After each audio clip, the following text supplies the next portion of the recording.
잠자는 자가 깨어난다. 동쪽 끝에 땅이 세상의 기억을 다시 쓴다. 1943년 켄터키주의 어느 늦은 오후 소파에 너한 남자가 눈을 감은 채 이 말을 중얼거렸습니다.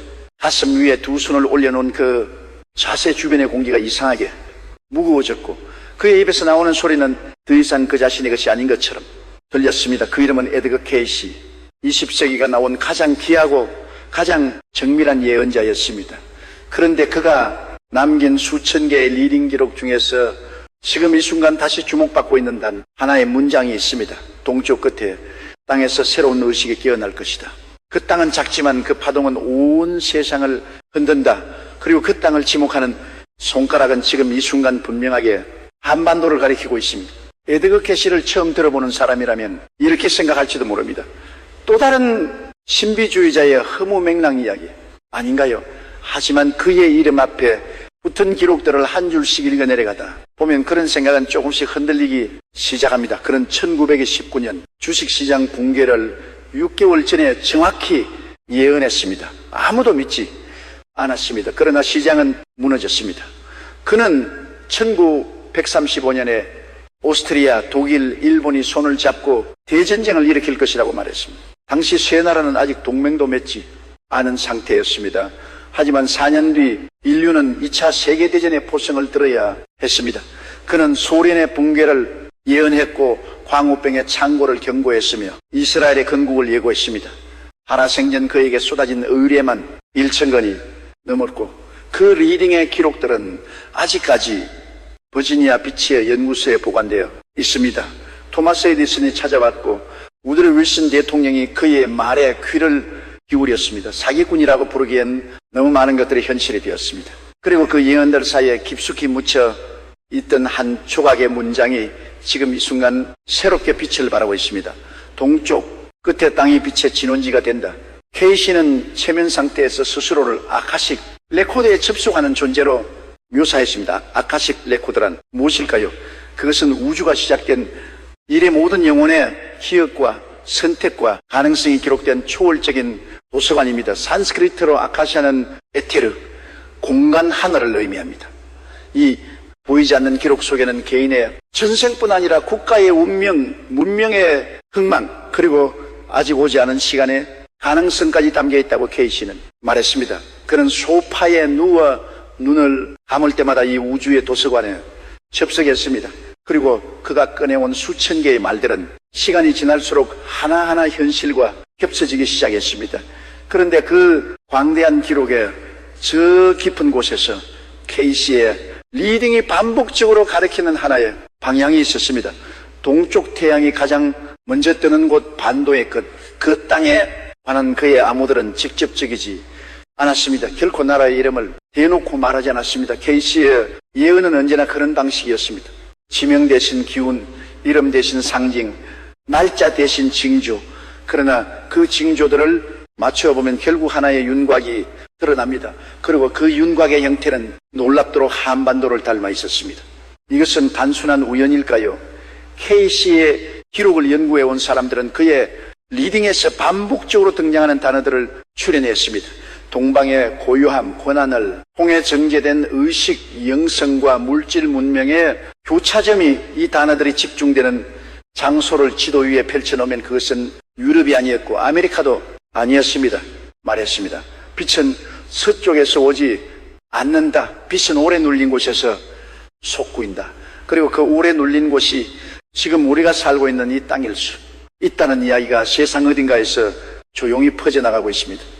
정말 그럴 수 있을까요? 이 이야기를 들은 사람들은 두 가지 반응으로 나뉘다. 황당하다고 웃어넘기는 사람들과 무언가 소름 돋는 감각을 느끼는 사람들. 그리고 더 충격적인 것은 케이시의 예언이 단순히 한반도의 정치적 미래를 가리키는 것이 아니라는 점입니다. 그것은 훨씬 더 근원적인 이야기였습니다.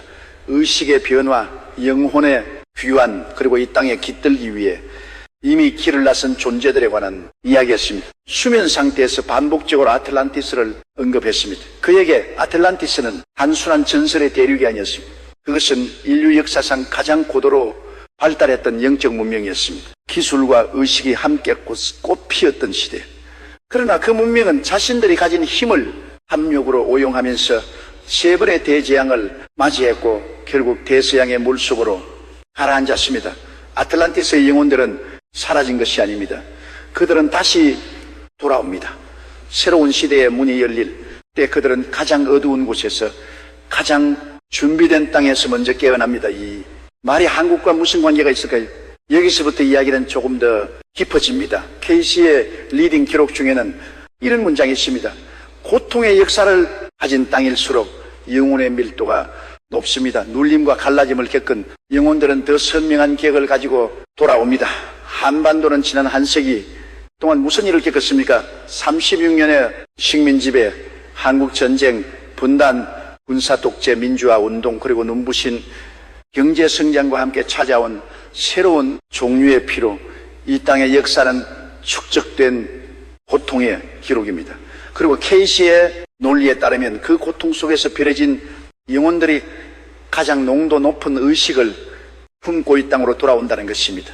그런데 지금 이 땅에서 벌어지고 있는 한 가지 귀한 현상이 있습니다. 출산율의 급락입니다. 한국은 세계에서 유래를 찾기 힘든 속도로 아이를 낳지 않는 나라가 되어가고 있습니다. 이것을 두고 전문가들은 경제적 원인을 이야기하고 사회학자들은 개인주의의 심화를 논하고 정치인들은 저마다의 해법을 들고 나옵니다. 그러나 케이시의 시각에서 이 현상을 바라보면 전혀 다른 해석이 가능해집니다. 케이시는 리딩 중에 이런 말을 남겼습니다. 높은 의식을 가진 영혼은 아무 몸에나 들어가지 않습니다. 그들은 준비된 공간을 기다립니다. 이 말의 의미를 천천히 생각해 보면 전율이 느껴집니다. 지금 한국의 텅 빈 분만실들, 기다림의 공간, 케이시의 관점에서 보자면 그것은 소멸의 징조가 아닐 수 있습니다. 오히려 그것은 무언가 훨씬 강렬하고 밀도 높은 존재들이 진입하기 위해 만들어진 공백일 수 있다는 것입니다. 그는 어느 리딩에서 이렇게 말했습니다. 새로운 루트레이스가 진화할 것입니다. 그들은 지금까지 인류가 알지 못했던 방식으로 세상을 인식합니다. 루트레이스란 시가 설명한 인류 진화의 세 단계입니다. 기존의 인간보다 훨씬 깊은 공감, 능력을 가지고 물질과 영성을 동시에 다루는 존재들, 경쟁과 도파민의 고리에서 벗어나 타인의 고통을 자신의 것처럼 느끼는 감각이 열린 사람들. 이 새로운 인간들이 특정한 지점에서 집중적으로 출현할 것이라고 암시했습니다. 그 지점이 어디일까요? 신은 분명히 말했습니다.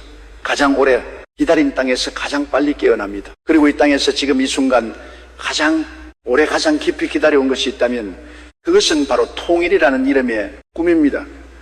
갈라진 반도, 세계에서 유일하게 남은 분단국과 그 갈라짐의 상처가 아물기를 기다리는 이 땅에 케이시가 말한 새로운 의식의 존재들이 하나둘 모여들고 있다는 것입니다. 물론 이것이 전부가 아닙니다. 케이시가 남긴 예언의 가장 서늘한 부분은 따로 있습니다. 그것은 지축 변동에 관한 이야기입니다. 페이시 있는 수면 상태에서 반복적으로 지구의 극이 이동할 것이라는 말을 남겼습니다. 북극이 따뜻해지고 열대 지방이 차가워지는, 변화 해수면이 오르고 해안선이 사라지는 시대. 그는 이것을 단순히 물리적 재앙으로만 설명하지 않았습니다.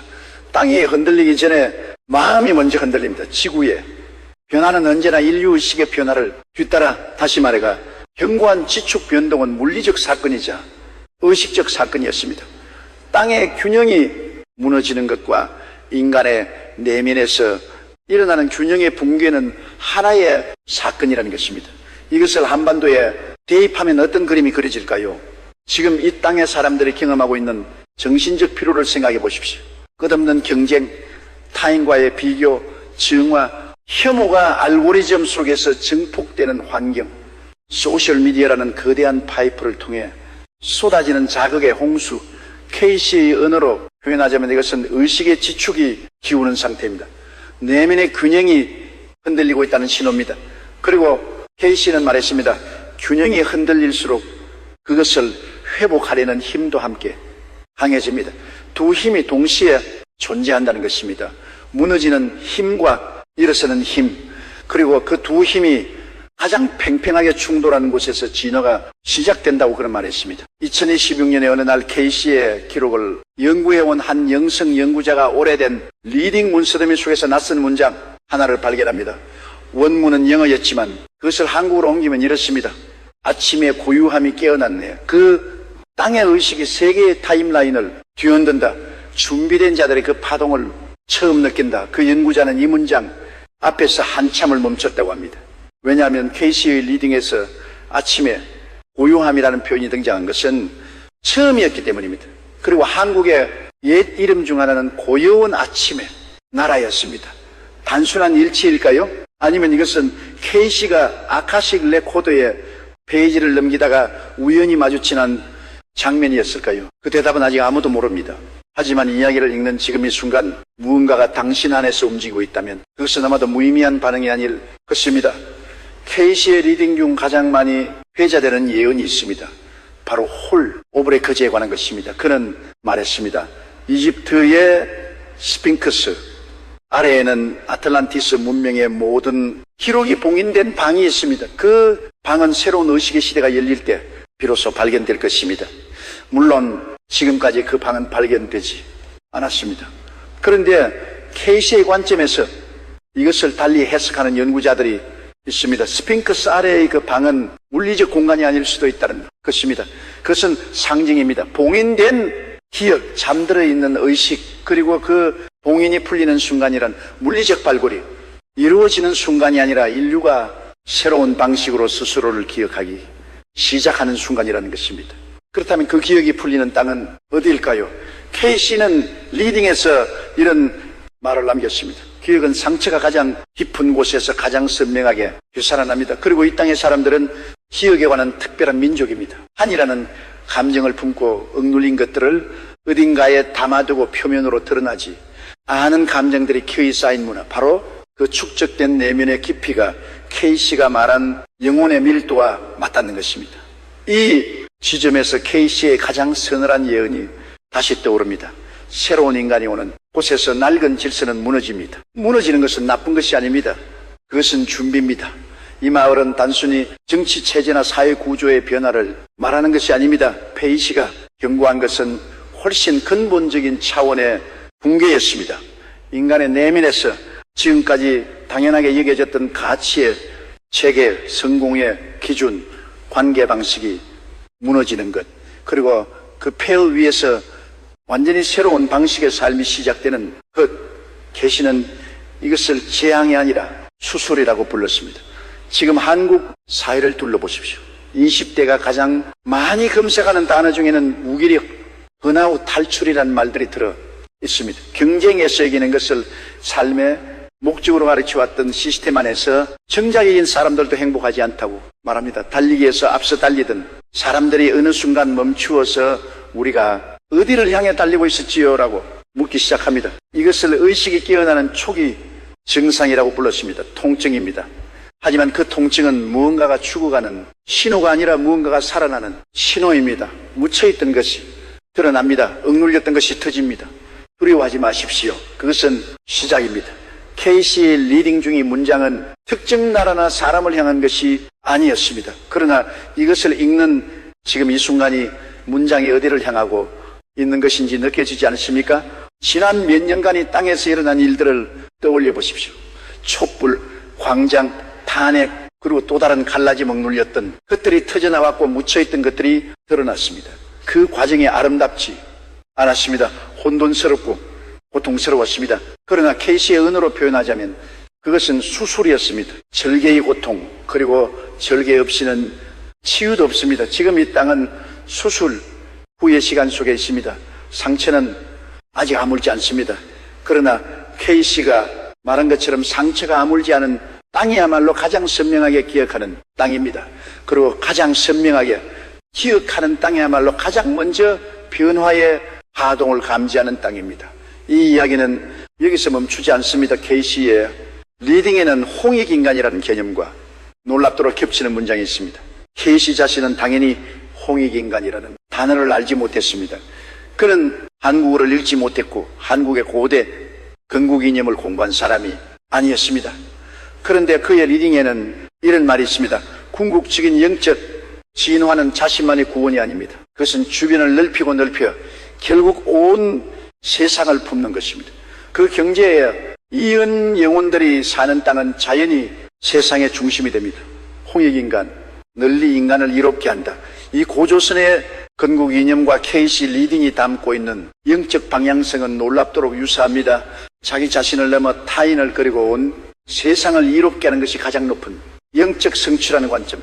KC는 말했습니다. 이 원리를 삶으로 사는 민족이 있는 곳에서 세상에 새로운 기준이 세워집니다.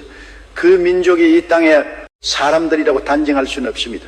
하지만 이 땅의 건국 이념 속에 이미 그 원리가 새겨져 있다는 것은 적어도 부정하기 어렵습니다. 물론 지금 이 땅의 현실과 홍익, 인간의 이념 사이에는 거대한 간극이 있습니다.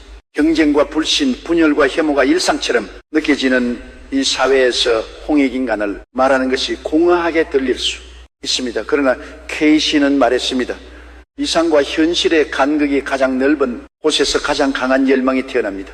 이상에 미치지 못하는 현실을 인식하는 것, 그 괴일을 느끼는 것, 그리고 그 느낌을 지워버리지 않는 것, 그것이 변화의 씨앗입니다.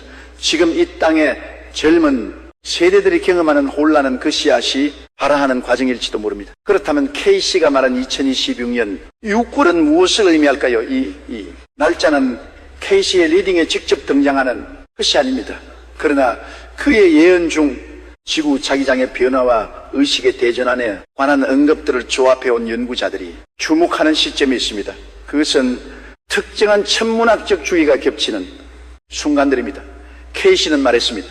하늘의 주기와 땅의 변화는 따로 움직이지 않습니다. 위에서 일어나는 것이 아래에서 일어나고 아래에서 시작된 것이 위로 전파됩니다. 이것은 위와 같이 아래도 그러하다는 고대의 원리와 맞닿아 있습니다. KC의 관점에서 의식의 대지진이란 물리적 재앙을 의미하는 것이 아닙니다. 그것은 사람들이 지금까지 당연하게 여기던 세계관이 한순간에 흔들리는 경험입니다. 어느 날 갑자기 무수히 많은 사람들이 동시에 같은 질문을 하기 시작합니다. 우리가 살아온 방식이 옳았던 것인가요? 그 질문이 어느 한 사람의 입에서 나오는 것이 아니라 수백만 명의 가슴 속에서 동시에 터져나오는 순간이시는 그것을 의식의 지진이라고 불렀습니다. 그리고 그런 지진은 가장 오랫동안 압력을 받아온 단층에서 시작된다고 했습니다. 한반도는 지난 세기 동안 가장 강한 압력을 받아온 단층 위에 있습니다. 식민 지배의 기억, 전쟁의 기억, 분단의 기억, 그리고 그 위에 쌓인 산업화의 성공과 민주화의 열망과 또다시 찾아온 새로운 종류의 억압이, 이 모든 층위의 압력이 지금 이 땅에 혀에 쌓여 있습니다. KC는 말했습니다. 가장 깊은 상처를 가진 땅이 가장 강한 치유의 파동을 만들어냅니다. 그리고 그 치유의 파동은 상처받은 자신만을 고치는 것이 아니라 그 진동이 닿는 모든 곳을 변화시킨다고 그랬습니다. 이것은 단순한 낙관론이 아닙니다. 신은 한 번도 무조건적인 희망을 말하지 않았습니다. 그의 예언에는 언제나 조건이 있었습니다. 이렇게 될 것입니다. 단 사람들이 깨어 있다면, 잠자는 자들이 잠든 채로 있다면 예언은 실현되지 않습니다. 그것이 KC의 가장 근본적인 메시지였습니다. 미래는 결정되어 있지 않습니다. 아카시크 레코드에는 수많은 가능성의 타임라인이 기록되어 있습니다. 어떤 타임라인이 현실이 되느냐는 그 시대를 살아가는 사람들의 선택에 달려있다는 것입니다. 그래서 KC의 예언들은 항상 두 개의 얼굴을 가지고 있었습니다. 경고이자 가능성, 위협이자 초대, 그런 말이었습니다. 나는 미래를 보는 것이 아닙니다. 나는 가능성의 확률을 읽을 뿐입니다.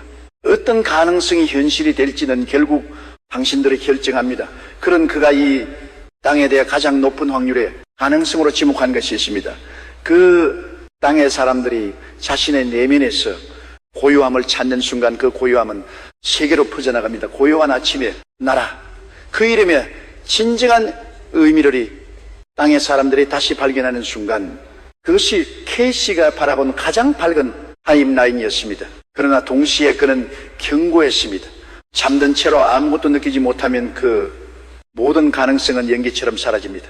그리고 잠든다는 것은 눈을 감고 있다는 것이 아닙니다. KC에게 잠든다는 것은 내면의 목소리를 듣지 않는다는 의미였습니다. 외부의 소음에 완전히 잠식되어 자신이 무엇을 원하는지, 무엇을 느끼는지 더 이상 알 수 없게 된 상태, 그 상태에서 인간은 눈을 뜨고 있어도 실제로는 잠들어 있다는 것입니다. 지금 이 땅의 사람들은 얼마나 깨어 있습니까? 이 질문이 불편하게 느껴지는 사람이 있을 것입니다. 그러나 시는 말했습니다. 불편함을 느끼는 것은 살아있다는 증거입니다. 아무것도 느끼지 못하는 것이 진짜 문제입니다. 시의 이야기를 따라가다 보면 결국 우리는 가장 오래된 질문 앞에 서게 됩니다. 나는 누구입니까? 이 질문을 받으면 대부분의 사람들은 자신의 이름, 직업, 목을 가다듬은 출신지를 말합니다. 그러나 K씨는 그 대답들은 진짜 대답이 아니라고 했습니다. 당신은 지금의 몸을 가지기 훨씬 이전부터 존재했습니다. 그리고 그 기억이 지금의 당신 안에 있습니다. 그 기억을 찾는 것이 진짜 깨어남입니다.